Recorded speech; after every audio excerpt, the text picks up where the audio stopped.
Hello, hello, hello, and welcome, my people.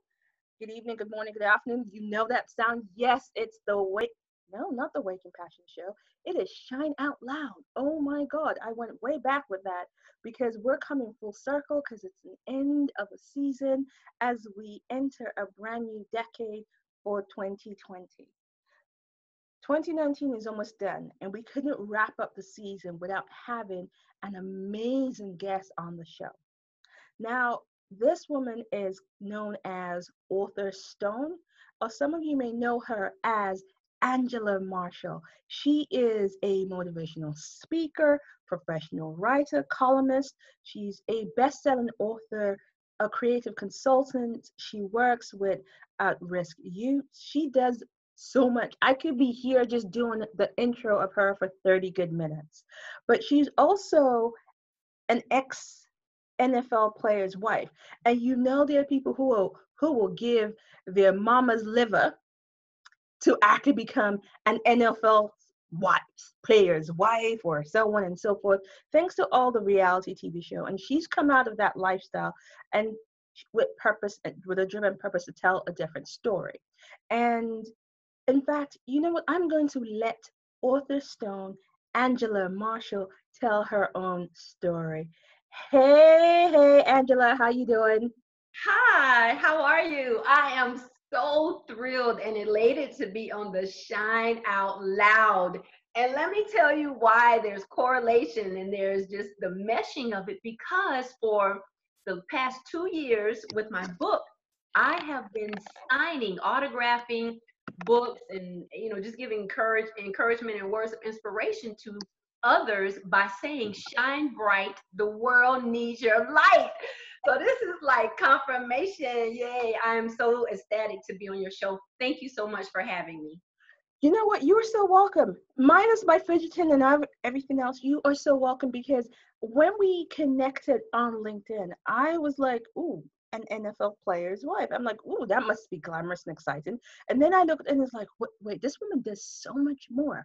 And then we had that first conversation, and I'm like, yeah, you were somebody I want to just take aside, draw together, get some little something to drink, and have you and I sit down. And I thought, what better way to do it and end my show this season with us doing camera, because people need to see.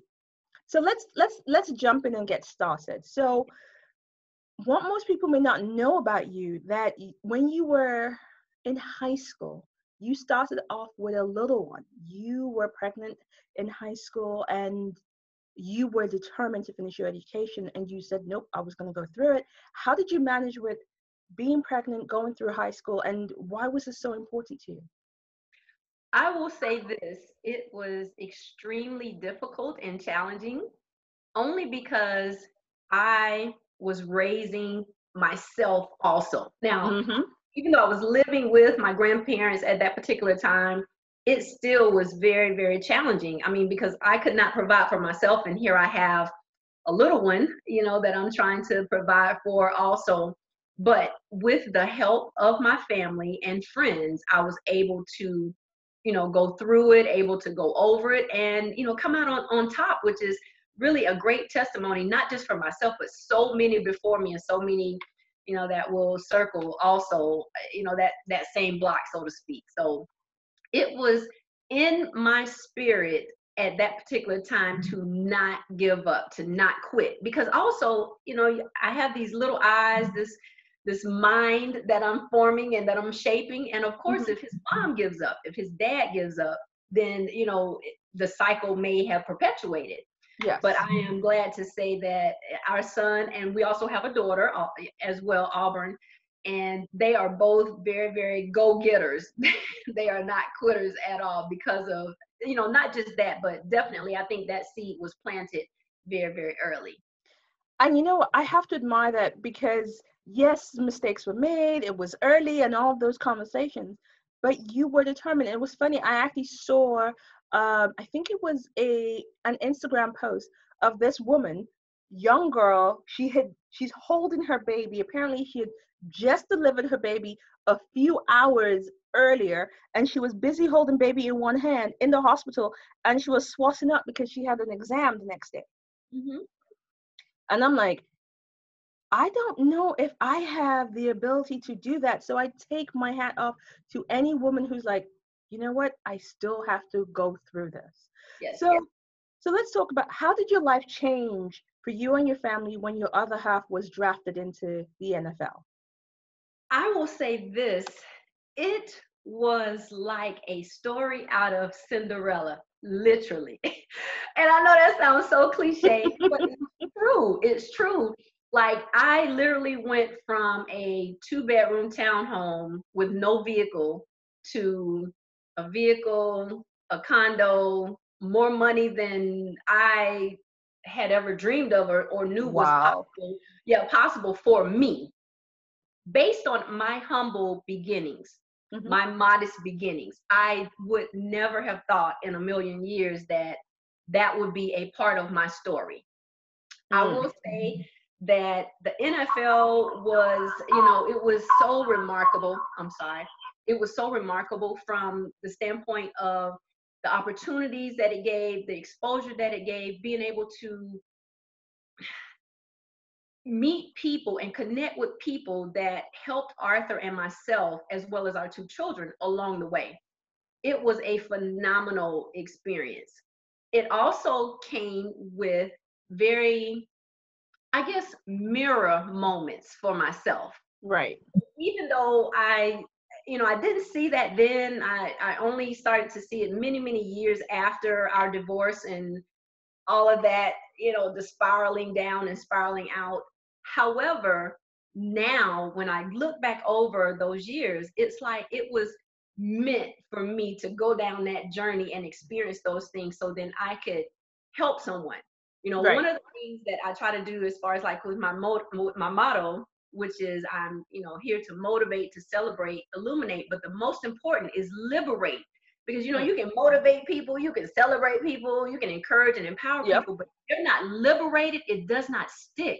And liberation to me is key.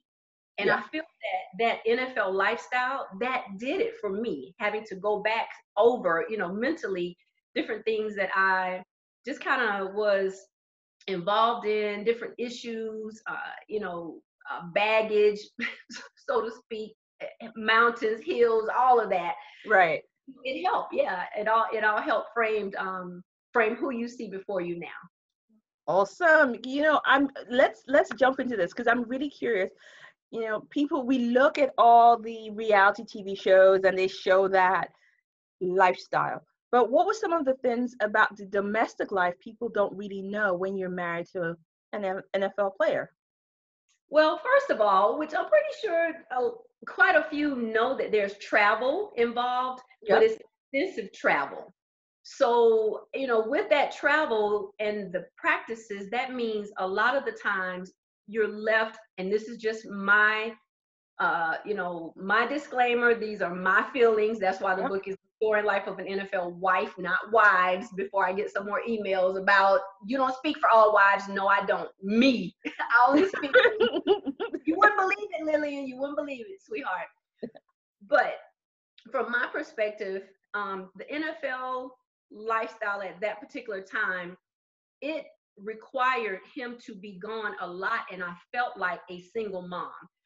There were moments when our children, I mean, like pivotal moments, key moments that they missed. And a lot of people will say, but you had money, you had a lifestyle, you had materialistic things, or you could go do this and that. And for Hmm. some, that may be fulfilling to them, but for us, it was very different.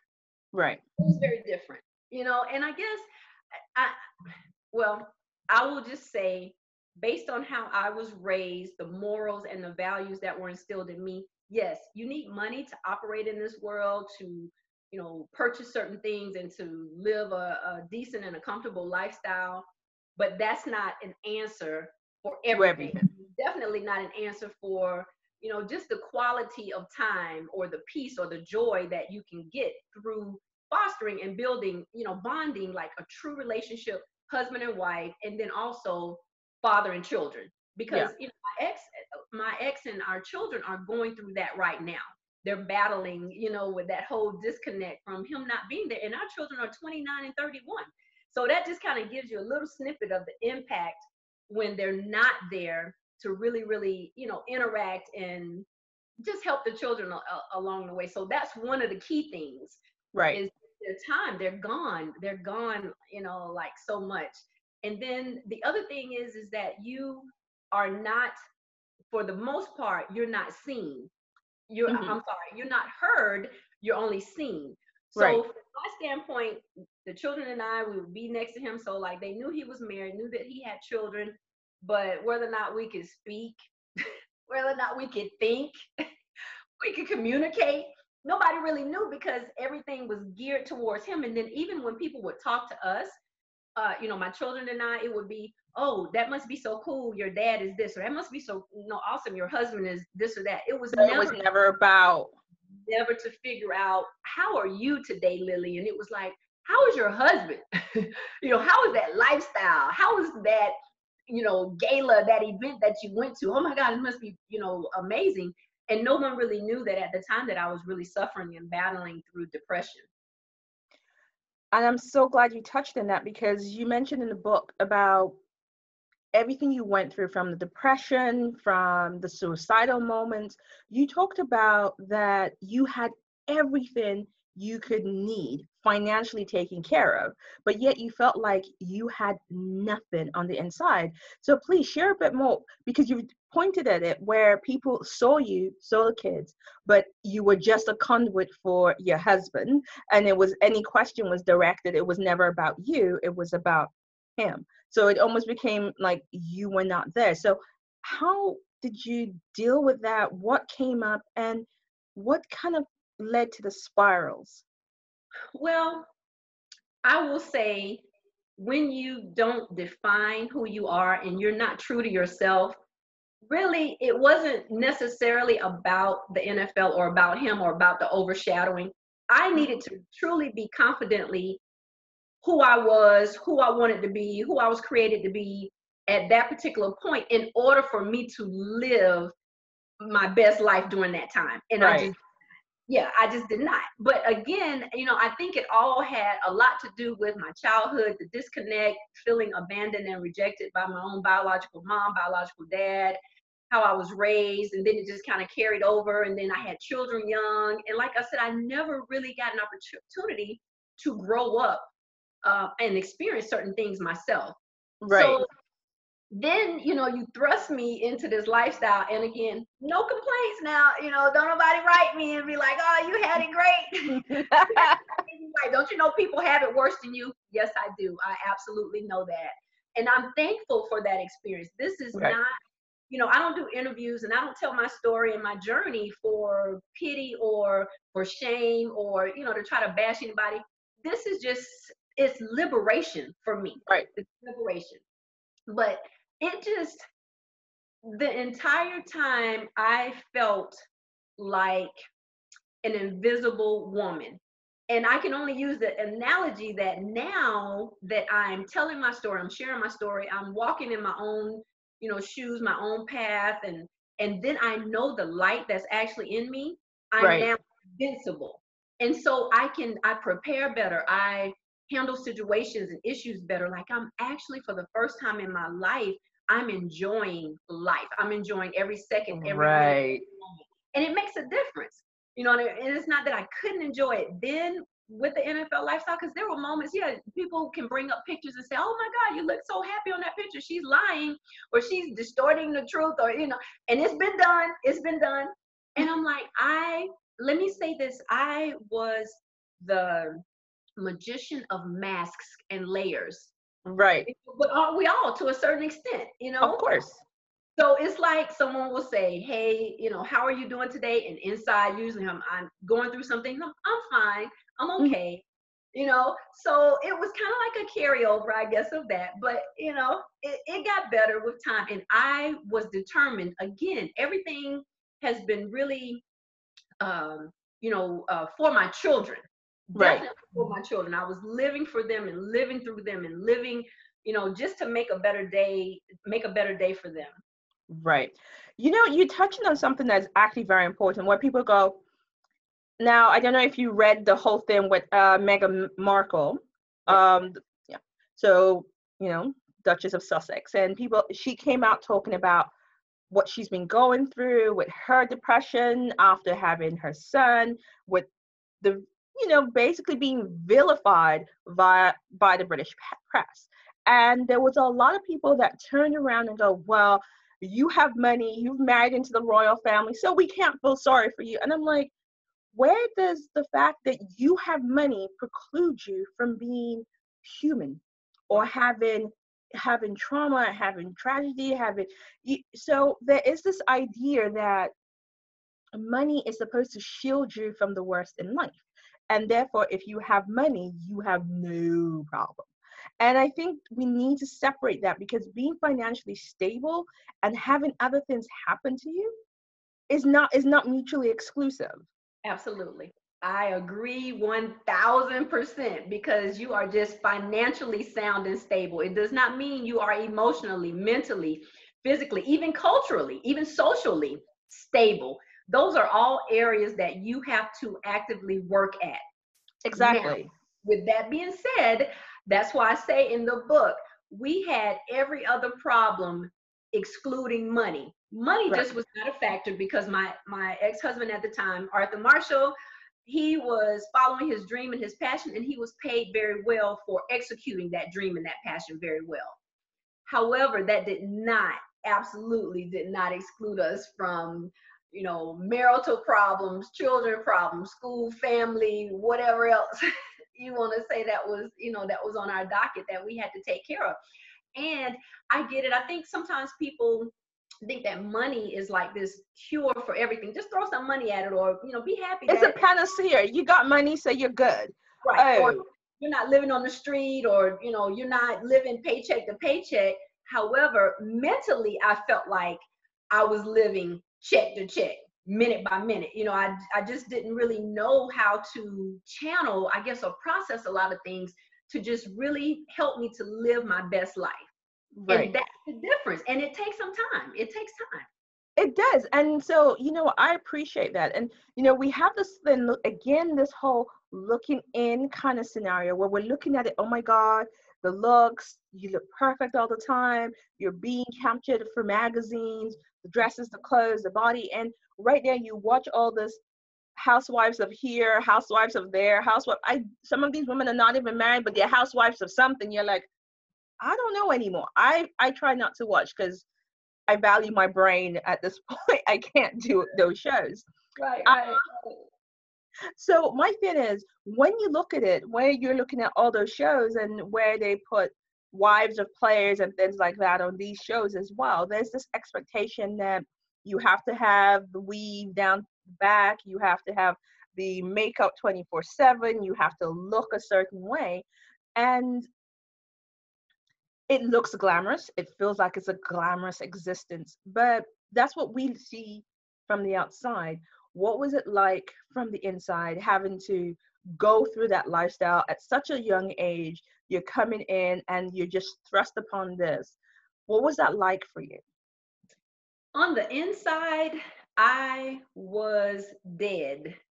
I was like a walking zombie, literally, because I had not worked on myself. Remember, everything, I was so young.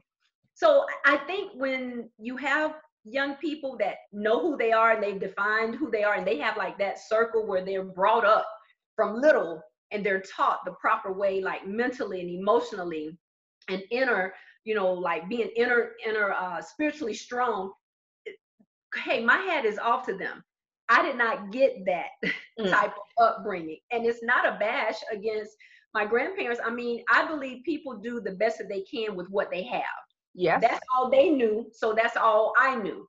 I didn't make a turn like being the first generation entrepreneur in my family.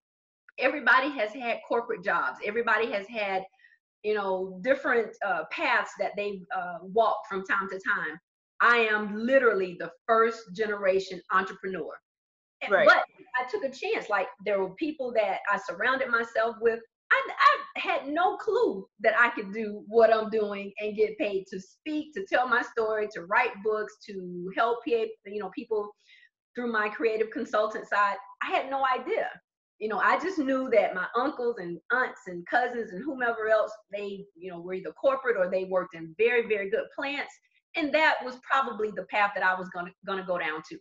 Right. So I think when you don't know, you just, you know, you can absolutely become a product of your environment. I mean, this is so true. And looking at, and I keep pointing to reality TV, they're not the source of the problems, they just take advantage of the situation.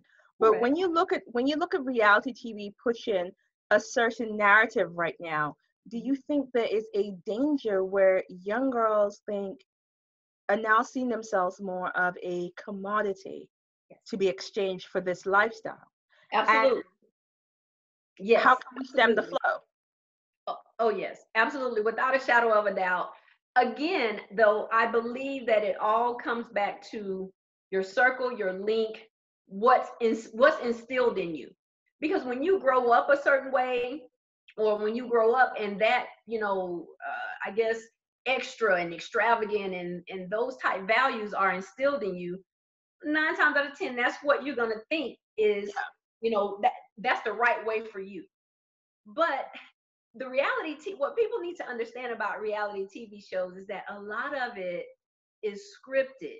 It's not. It's not reality. It's not real. That's what's so crazy about it.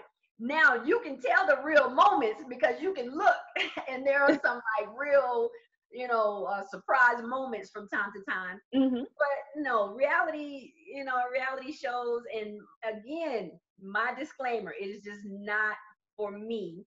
Mm-hmm. As far as being able to positively impact how I want to. Now, I think there are some shows out there that they try, all of them have, you know, pretty good intention with the story plots and storylines to try to shed light. But I think where we miss the mark is a lot of times as far as like really walking and being in our truth. That's the problem right there. You know, so many times we want to continue the mask, hide behind layers, you know, brush the true problems along, you know, under the rug, so to speak.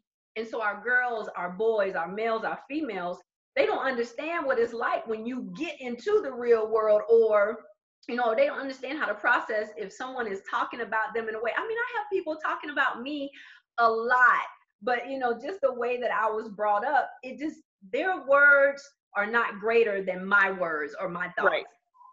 So, you know, these are things that has to be cultivated into a child, into a preteen, into a teenager, so that then, you know, they can watch those shows and understand that it's truly just entertainment and it's not real. You know, it's not something that I want to model my life after. I tell people, do not model your life after I am not a role model. I can be a great mentor now because a lot of things I do know better, and I'm doing better as I know better. Right. But from the standpoint of different things, different roads that I've gone down, please don't travel those roads. Please don't travel those roads. And if they are going to travel those roads, they're going to do it from a perspective of how to do it better and how to actually navigate that better. So I think that's you know, the point that you're trying to drive home. Now, absolutely. When did you realize that the relationship was no longer working and you needed to say, I cannot do this anymore? And knowing that it will mean the end of the lifestyle, it will mean so much changes. What made you go, that's it, we're done, we're through? You know, Lillian, I am just an open book. I am very truthful and transparent. And I will say that Arthur and I should not have been together in matrimony anyway. Right. It started out wrong. Okay. And I'm a firm believer how something starts out, unless you have two that truly, truly want to work at repair the right way, growing and evolving the right way, it's never going to work. And that was our demise. I believe, you know, people can say whatever they want to say. I believe that he felt like it was cheaper to keep her because he signed his I'm just being honest. I'm being honest. We had 2 children by the time he entered the NFL. He was making $125,000 for that first contract, and this is like in 1992 now. Okay, $125,000 now. If people are like, that's like welfare money, so to speak. But then in 1992, like I said, we were like ballers, you know. So from that standpoint, I think he was like, it's cheaper to keep her. And and I was a good girl and he was a great guy. We just were not great together, put it that way. And for Okay. me, because so many people around our, local hometown was like, you had 2 children by him and your life is on hold. You only have high school education. You're not going to go any further. He's going to leave you behind. I think within my heart of hearts, I felt like I had something to prove. Right. So when I say this, and I say it in the book, and I've said it in interviews, and I mean it, like it's not a lie. I honestly, one summer, the summer of 1993, we were at odds. We were in a really, really ugly custody battle. And then fast forward to November of 1993, and we got married. I don't know. My mind is a blur. Wait. So in 1993, the 1993 summer. you were in a custody battle for your children. That's correct. Winter 1993, November 1993, you got married. we got married. I had a ring made from Shane's. I don't know. I don't know when the shift happened. I promise. I don't. How It's did that? I was here, I was in Augusta, Georgia, had an apartment with the children, like I said, going back and forth with him. And I don't know. All I know is in between that time, and in the meantime, we mended enough, we made up, and we were husband and wife November 8th, 1993, actually on my birthday. Wow. It's a blur. I mean, seriously, it is blocked out. I have no recollection. And I have not been, no concussions. Now, he's had concussions. But I honestly don't know. I know you're flabbergasted. Everybody is when I tell that. But you know what? Let's put a pin in it because I'm going to have to come back to it because I'm like thinking, okay, all right. So yeah. You were, and actually you talk about losing points of your memory. You talk about the fact that there are points of your life that you can't remember. Mm-hmm. How, and you say you've never had any kind of brain injury and you've just blacked out certain points of your life. I have no idea. I'm hoping that going through counseling will unlock to figure out why there's certain parts that I've chosen, or that I do that. I mean, I have no idea. I think some of it has to do with blocking out how I felt abandoned, rejected with my biological parents. I think something just started in there, and and then I'm an only child. I was an only child by them. And it just, being able to hide within myself, and mm-hmm. I don't know. I can't. I have no scientific. I have no theory. I have no idea. I can't explain it, Lillian. I don't know. Okay, so you know what? I'm just. It's a fascination, and like you say in your book, it's probably your way of self-protection. It was probably a way of you being able to compartmentalize everything going on so that you could just still function and move forward. Yeah, selective amnesia. It happens, and I'm sure that there's medical reasons. Now, we talked about earlier at the very beginning that you got to a point that you were so depressed and you contemplated suicide. And you've been candid and open about that, and it was your daughter that saved you. What had taken place? What had happened just before that made you say, I was going to check out? And how did your daughter rescue you? I felt useless. I felt I had no value. I felt no one would miss me. I felt like I was taking oxygen that I did not deserve, just taking up space pretty much. Wow. And it was just such a low point. I really felt that my children would be better off because at the time my ex, he was really the provider, wasn't me. So who would miss me and why? But yes, I would get these really, really bad migraines, and I had some really strong, I can't remember the particular prescription that I had at that particular time, but I had decided that day that I was going to just really check out. But as you know, blessings would have it, and me having a purpose and a destiny on this life on this earth would have it, my daughter was coming home from school and she burst into the room, and I put the pills behind me, and she started singing this chant that we would always do. And of course, that immediately made me feel better, because I lived, and I think at the time they were 4 and 6. So my son would have been 6, she would have been 4, I believe, somewhere around the age. But I lived for and through my children. I was never walking, breathing, sleeping, talking, functioning for myself. Mm. And that sounds crazy too. I know. I'm looking at your facial expression. Actually, you know what? What you've just said. No, what you've just said is actually, this is so powerful, because we have so many women who are still doing that now. Yes. They put the children before themselves. Everybody become mothers. They become invisible. So yes. I understand that story. I understand that story of, I will live my life because I have this person, not I'm living my life with this person. Right. So no, that is a recognition of, I've heard that story before.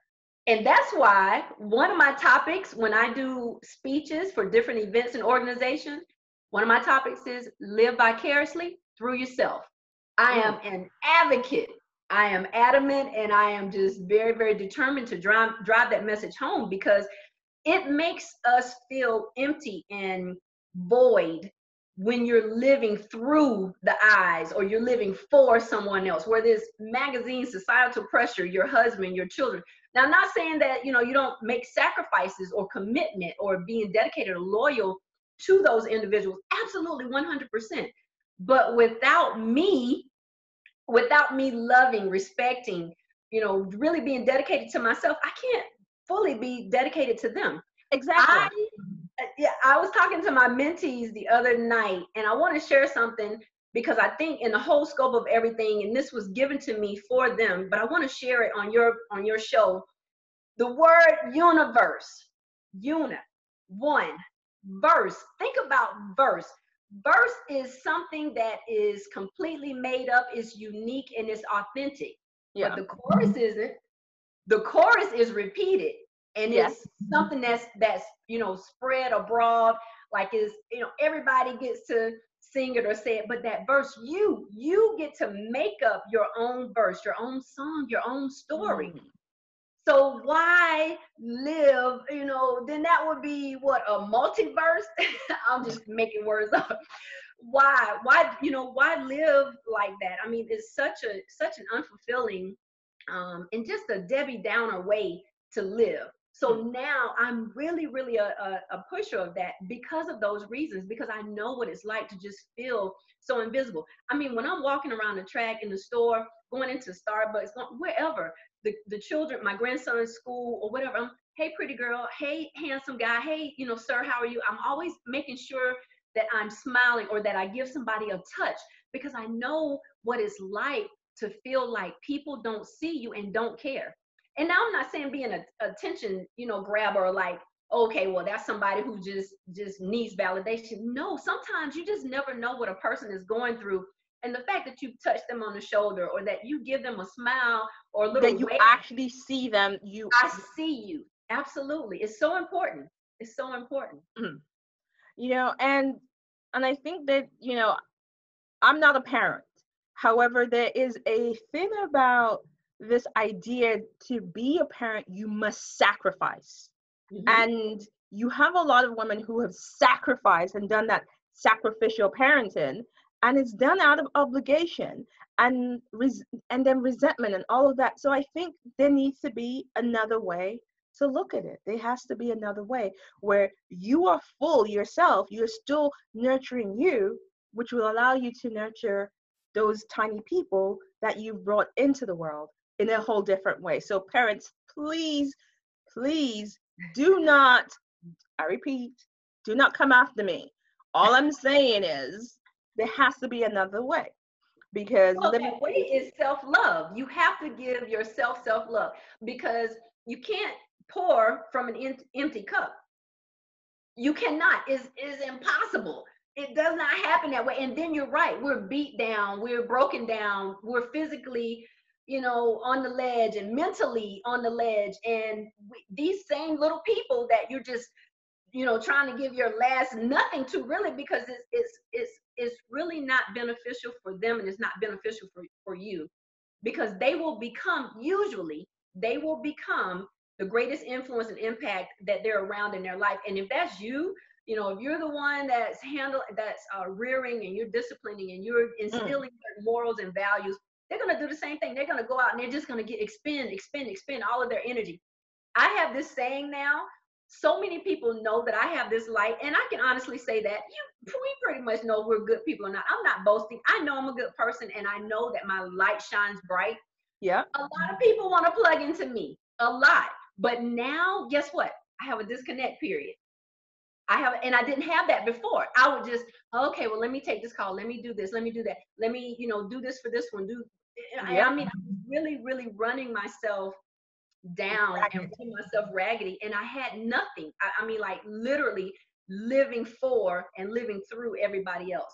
But I don't do that anymore. And I don't look at it as selfish. I look at it as selfless, and I look at it as self-love, self-care. And you have to do that. You really must do that for yourself. And it's not that you still can't, take little Johnny to football practice and help, little Penny with ballerina and whatever else, and be mom of the year. You can be mom of the decade. You can be wife of the decade, but you can't be those things if you're 6 feet under because you refuse to take care of yourself. Bam, drop the mic. Yes, ma'am. Please say it again for the people at the back who at the top who are not listening. Yes, you cannot be those things. You can't be mom of the year, dad. And let me put my dads in there too, because there are amazing men out there that not just, I don't want to seem just one gender, but you cannot be mom, dad of the year, friend of the year, associate of the year by, not doing what you need to do for yourself. Period. You have to take time for yourself. You have to make time for yourself. And then you have to, have other people respect that time too. Bottom line, Exactly. because you have to respect their time. They're going to Your make time sure. is vital. Your time is vital, and it's important. But the fact of the matter is, it becomes, when you set those boundaries, you become aware of what's important to you. Absolutely. So, we're talking about you, Angela, in terms of your life and where you've gone. And after the NFL chapter, you started with actually physically writing books. Now, in your first book, Lust, Lessons, and Love, which was a book about, it was poetry, spoken words, it was snippets of little stories, and it was, I had the opportunity of looking at it, and the poem Black and White, yes, was actually quite touching. And was this from your personal experience of being on the personal receiving end of colorism? Because absolutely. clearly you're very light, the assumption is you're biracial. There's a lot of assumptions in this. Yes, that you are absolutely 100% correct. That book, Lust, Lessons, Love, and Life.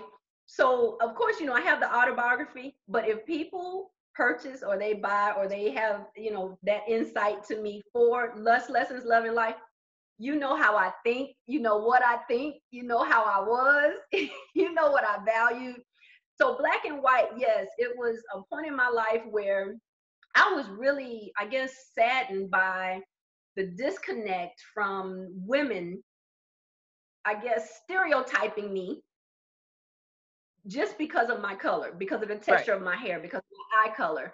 And it just goes on and on. The list goes on and on. And I was really getting tired of being, I guess, pegged for something that I had nothing to do with. Now, me being sympathetic to it, absolutely 100%. It happened, and I'm not discounting and definitely not saying, oh, well, we shouldn't even think about it or talk about it. All I'm saying is that, I am in this thing to really be my sister's connection, not competition. And Right. to be able to walk into a room, and I'm not being boastful right now, but this is the truth. But to walk into a room, usually of African American women, it is like, if there aren't others that are lighter than me or as light as me, I'm usually, the one that they turn to. They look up and down as if there's some sort of intimidation or threat, and there's not. To be honest, I'm probably the coolest one in the room, and the one that wants to make the most connections and really just be in service to everybody. I firmly believe in making an impact by my words, my work, and my wisdom. Right. Definitely keyword. You see, I put work in the middle because I don't think you can have one without the other, words and wisdom without work. Right. And that's growth and evolution. But yeah, that poem, Black or White, I mean, I was just really in a space where I had enough. And that's why I journaled a lot. And then one reason why I was able to just put my books out there and different essays and columns that I've written over the years is because, I wanted to heal, and I wanted others to be healed as well. Okay. That's very, very powerful. And there's so many different of the poems in there that actually got my attention. So in the book, The Rags to Riches, the story and life of an ex-NFL wife, you talked about when you released this book, you got so much backlash.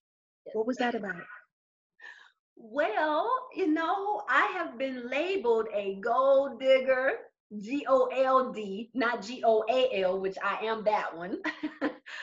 I've been labeled gold digger. I've been labeled, it's just been high maintenance, so many things along the way. And then, like I said at the beginning of the interview, where some of the wives were like, well, she doesn't speak for all the NFL wives. No, I don't, because the book is not the story life of NFL wives, is wife. Mm, That's yeah. singular. That's me. So I I really set out to tell my story, to be transparent about my struggles, about my trials, different things that I had endured, overcame, and then things that I'm still going through. And I think that's Right. what sets me apart with a lot of people that write, that tell their story, because sometimes I think we can give the illusion that, okay, I've overcame it, I've come through it, and now, I'm like perfect. Hmm. Not me. I still have a lot of stuff, a lot of demons, a lot of roads and different stuff for me to cross and to exercise, I guess, if you would. So from that standpoint, it just was a road that was very mean. People were very, nasty. I even had some people to say, hey, you're utilizing his once 15 minutes of fame as an NFL player to capitalize on yours now. And that is not my intent. Matter of fact, he has a little congratulations to me in the book. He's all in, because first of all, I can't tell anything bad about him or bash on him without pointing three fingers back at me, four Yeah. fingers back at me or so, because I was just as messed up and as, I guess, immature and scandalous and everything else, just not really knowing, who I was and what I wanted at that time. So, the book, the intent for the book was really just to liberate people and to let them know, which we hear this cliche all the time where people like, money isn't everything. Money isn't everything. Well, it's not everything, but I wanted people to know from my perspective, because I've been asked this question so many times. What was that life like? Oh, I bet the Yeah. lifestyle was like, you had this, you had that. But I wanted them to know what I did not show them at that particular time, because I felt Right. like that was the most important. Okay. So and I can understand people going, well, you're just whinging. Da, da, da, da, da. I can understand people will say that. But here, and I can also understand you saying, hand on heart, this is my story. End of the day, my story and my story alone. So I think, yeah, that's something that you have no control over. So now we have your backstory. We have the journey that you've come on, from the 14-year-old girl who was pregnant in high school to the woman who was living vicariously through her children, You were in this marriage that was not going the way you anticipated. So how did you cross all of that to become a motivational speaker? Where was the connection to that? So I journaled quite a bit about my feelings, about my thoughts, because I just, it's not that I'm short on words when I'm talking or like I can't communicate with people. I just was not ready to come full circle with my truth at that time. So I would write Right. a lot. So I just decided, it was like a conversation that I had with my mom, who Hmm. was um, diagnosed with cervical cancer at the time. We had, on her deathbed side, we had a conversation. And the next year after she died, the next year, I just started. It was almost as if, and I say this because she lived her life full. Like literally, when she left me to be raised by my grandparents, my mom didn't miss a beat. She was living, doing what she wanted to do. So I honestly, Lillian, I think that as I sat bedside and spoke with her and held her hand, her energy, her aura, all of it just transferred into me, because it was like less than a year and I was on a path to making, being an entrepreneur, making different decisions. I mean, like really scary decisions in my life that were really unheard of. Right. So after I started going back over my journals, and then I got in touch with the publisher, who was like, yes, your story needs to be told. This is like, this is phenomenal. What Right. angle are we going to use? So I have a lot of people that even question, why do you even refer to yourself as the story and life of an ex-NFL wife? Well, for one, because I can, this is about my life. I Your welcome, life. Yeah. I welcome constructive criticism. However, this is about me. So I'm going to do it the best way that I feel will, garner the most positive impact and influence. Right. So with that being said, there are a lot of people with the same story that I have. Maybe not the NFL part, but battling depression, anxiety, and so on and so forth. But when you put that little piece of story and life of an ex-NFL wife, for whatever reason, people who are power struck, celebrity struck, money struck, or whatever, it raises their antennas. Yeah. Says, People are like, "Woo, what's going correct. Well, what does she have to say? So that's one of the reasons why I decided to put that on there, to have that little piece, that angle of story and life of an ex-NFL wife. Eventually, we're going to break from that. But for now, just to have that part of my story being the focal point, because it has to be, because it was pivotal. It's what made me who I am, you know? So I decided, after talking, bedside with my mom, I was not living. I was merely a spectator in the stands. But for the better part of my years, I had, sat sideline. I sat in the stands watching my ex, then, eventually watching our children, because our children were little, athletic stars in their own right. And then I also have grandchildren. I'm sitting in the stands watching them now. So I think it was just inevitable for me to just really get, that energy and, I guess, power myself up and say, I'm getting ready to get off the bench and I'm getting ready to get in the game of life, which is another motto, another hashtag that I use to try to really, influence people and empower people, liberate people to live vicariously through themselves. awesome." Now, another one of your hashtag moments and hashtags and mantras is unmasked, unchained, and untamed.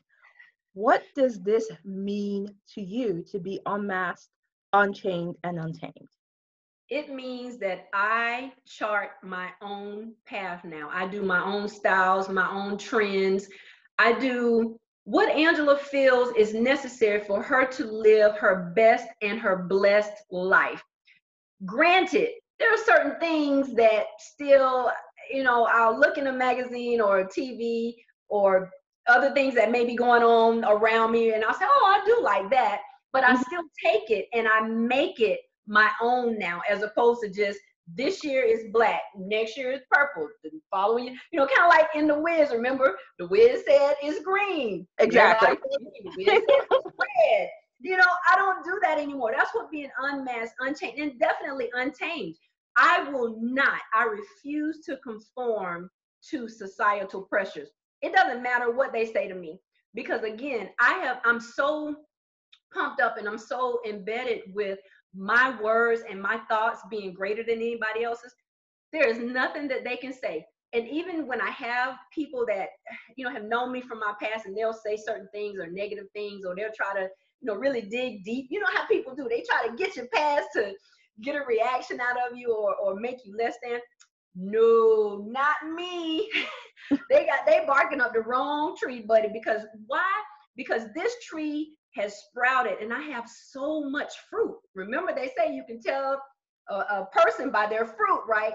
I have so much fruit until it just does not matter what they say or how they try to make me and mold me into something that they want me to be, because that is an absolutely miserable life.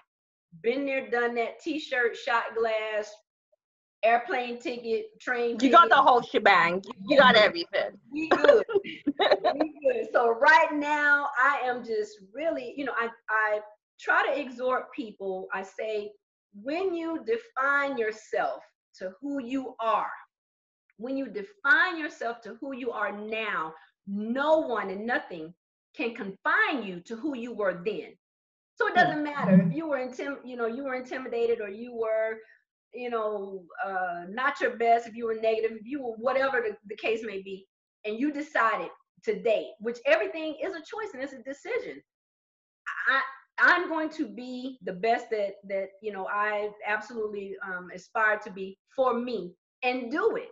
No one can change my perception of what Angela Marshall, the story and life of an excellent wife, me being a mother, me being a friend, me being an entrepreneur. No one can dim that light because they didn't give it to me. Okay. They don't power me. All right. So, from that moment on, you've gone on, like, you have your background in corporate America, you have your creative consultancy. One of the things is you're a member of many business networks that are specifically aimed for women. How has having a great network helped you grow your business?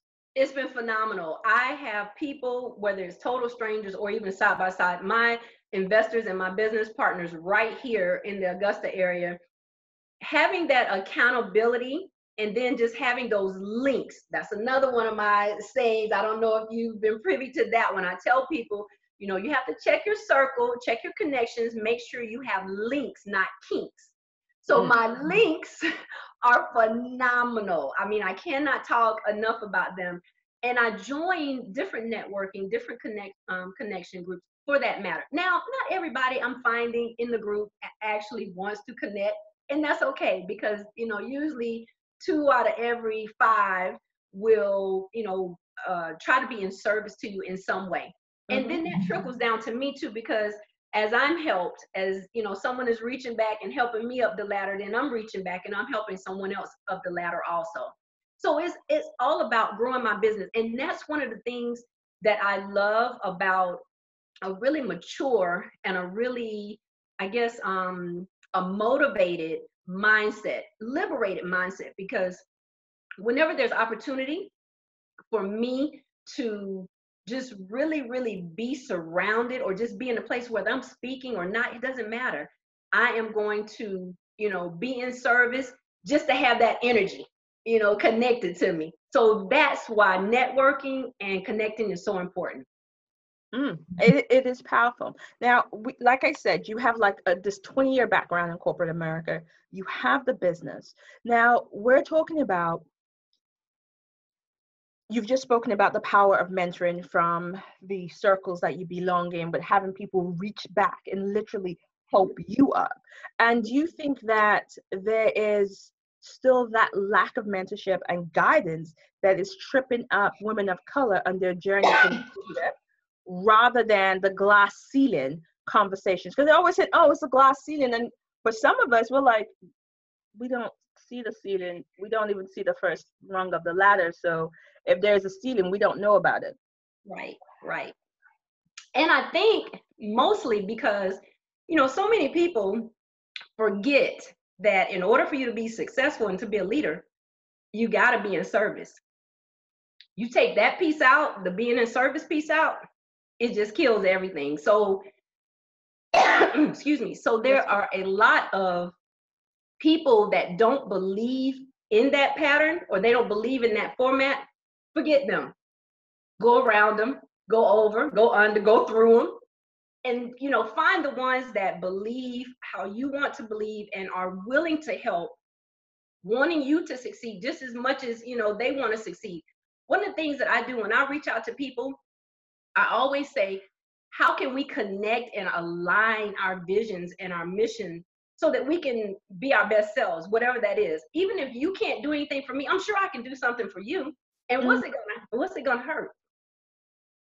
I like that idea. So definitely having the sponsorships, having the mentorship is powerful for us. Now, in your opinion, what are the top 5 skills women need to secure their bags as they move from employee to entrepreneur? Whew. One, you got to be fearless. Fearless? You got to have no fear, none, zero. You need a very, very good support system. Okay, and the support system. And that sometimes who you start out with is not who you will, you know, continue on with. Mm-hmm. So fearless support system. You must have focus. Focus, You okay. gotta be focused. And a lot of times you need to have laser beam focus. Like it can't just be, you know, I'll put it off and I'll get back to it tomorrow. It has to be every single second, minute, hour focus. So let's see. We did fearless, Yes. circle, we did Yes. focus. Yes. I would say, okay. And you also have to be in service to others. Like you got to really be willing to volunteer, give of your time free. And I know it's like, well, first you say, no, your time is priceless, don't do that. I do just as much community outreach and volunteering as I do paid or, you know, working my side of the business. I truly do, because I really believe that giving or giving back is a priority. It's not optional. And they always say that if you can do what you're doing without getting paid, that's the true purpose for you. Mm-hmm. You know? So I think that would be a good one. You need to be, you know, you need to be in service, you need to be a giver. And then the final piece to bring it all together, let's see, here's a great one. You need to be determined, because determination will definitely get you, it will get you everything that you desire, especially when you're tired or you're weary or through the rejections and the no's and the, you know, all the other stuff that comes along with entrepreneurship. You have to be determined. I have, you know, and notice I didn't really say a whole lot in there about money, because I did start out with a little bit of a nest egg. But I will honestly say what I'm finding now is that more doors are opening for me without, you know, expending a whole lot of revenue. It's just about, you know, knowing when to speak up, when to speak out, and not being afraid, you know. And it doesn't matter. Again, I get so many letters, so many emails, comments, and messages that are like, you know, your platform it lacks substance, and you're vain, or you're shallow, or, you know, what does an NFL wife know about XYZ? I get so many, you know, Debbie Downer. Wow. Yes, constantly. But for me, that determination, which is that fifth one, to really just secure everything, put everything in perspective, it's like I refuse to stop, period, no matter. Okay. So looking at your journey so far, what advice would you give your 18-year-old self? I would probably tell my 18-year-old self, you can make it. And look, I'm going to do one better. First time ever, it just came to me. I would tell my 81-year-old self, girl, you made it.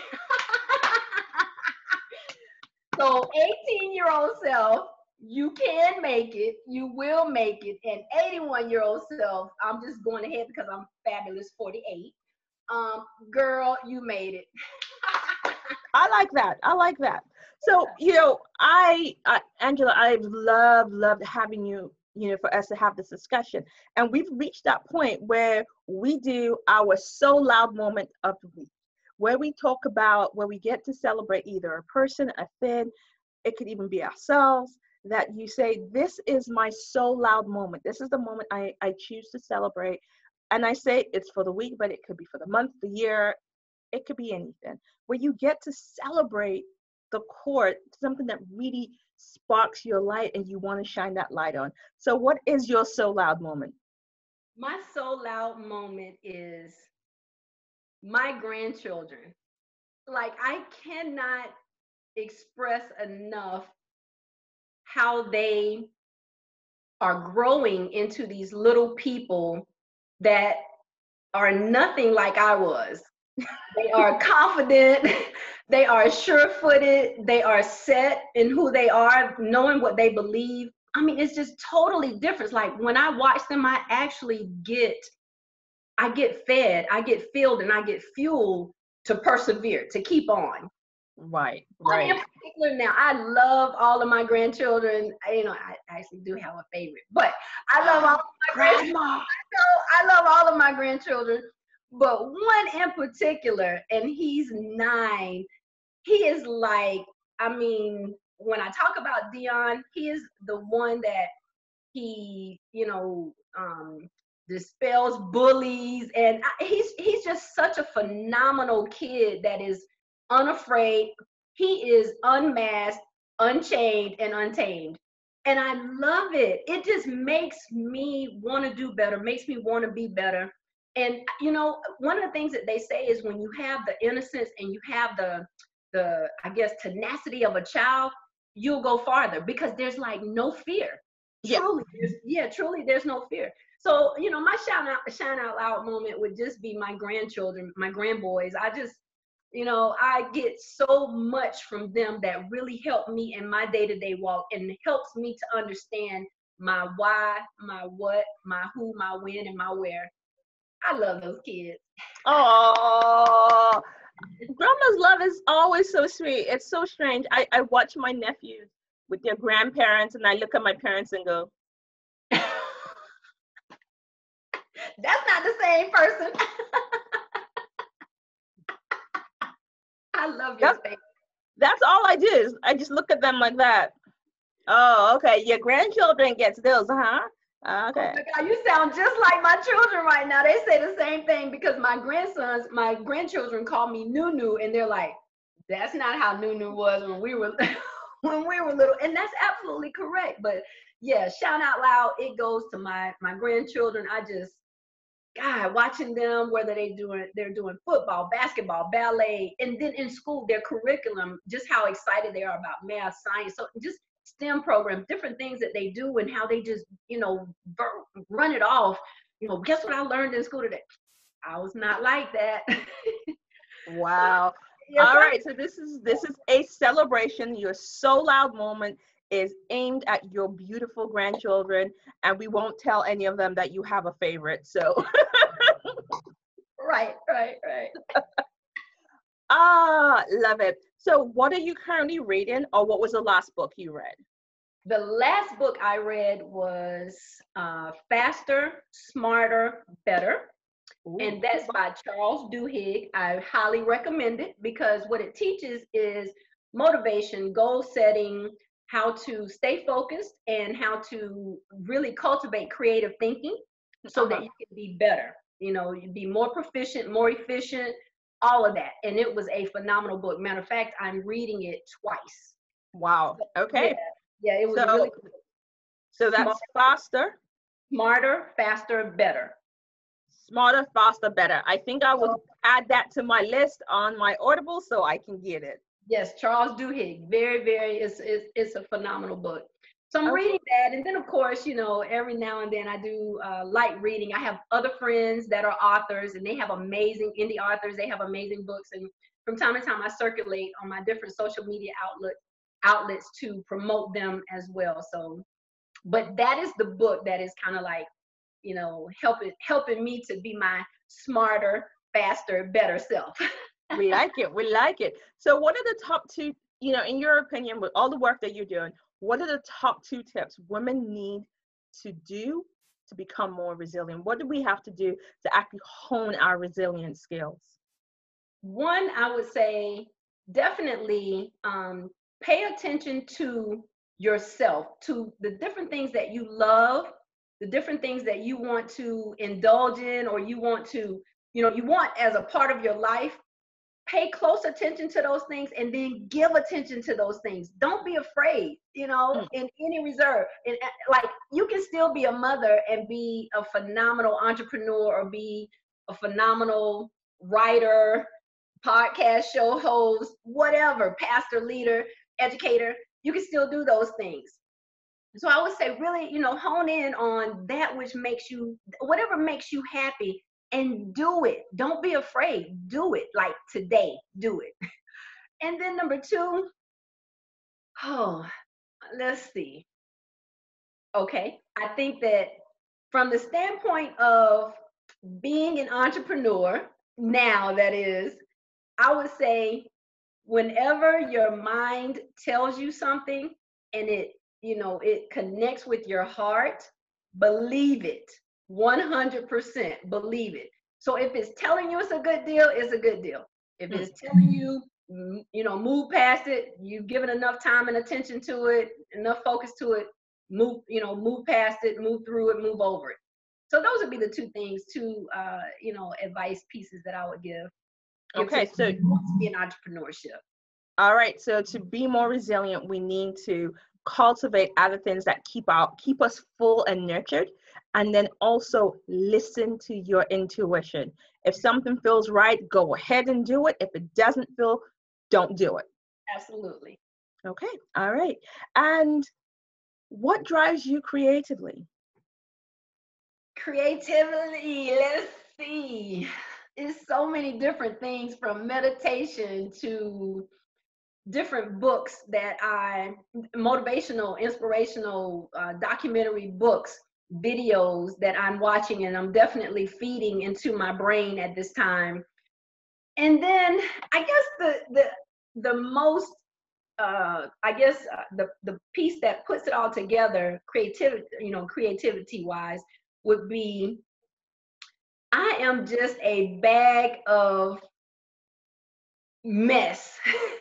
It's a beautiful mess, but it's still a mess. And so I am always trying to figure out how I can line myself up to be what I want to be where I want to be who I want to be.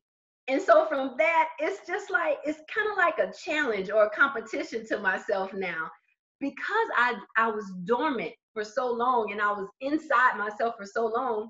So now it's just like, no, I want to do this. I want to do that. I want to, make this better. Oh, I'm just going to stay the course and just be a hot mess in this area. I'm just being truthful and transparent. But yes, I think just from being such a mess on the inside and on the outside, and then how I'm able to just bring it all together and, be something that can influence someone else, that can impact positively, that is, somebody else. I like to label myself now as just this mental horticulturist, planting seeds of positivity. And I love it when people, send me messages and they're like, girl, when you called me, or you sent this, or you posted this, or you said this, or I heard you speak so and so, it just gave me life. And now, I took that seed, and now, it took root. Now I got branches. Now I have leaves. Now I have fruit, So yeah, just being able to make this whole mess that you see before you, make it something that definitely wants to leave a legacy where people are liberated. Like, I'm just gonna, how I open, I'm gonna close. Like liberation is so important for me.